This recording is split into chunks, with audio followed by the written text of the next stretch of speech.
দুই শুরু করে এই তরু তাজার জান এই দেশের বিদায় দেওয়া হয়েছে। আমরা কি দেখেছি? হরতাল অবরোধের পরিবর্তে খুন, ধর্ষণ, রাহাজানি, চাঁদাবাজি, খুন, খারাপি, চাঁদাবাজি দেখার জন্য আমরা আন্দোলন করি নাই।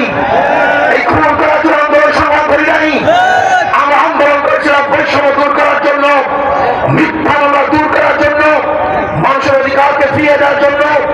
এদেশের মানুষ মুসলমান, বৌদ্ধ, খ্রিস্টান, হিন্দু যে হোক না কেন প্রত্যেকটা মানুষের অধিকার চাই, সাম্য চাই, মানবিক বদ্ধতা চাই, সামাজিক ন্যায় বিচার প্রতিষ্ঠা করতে চাই।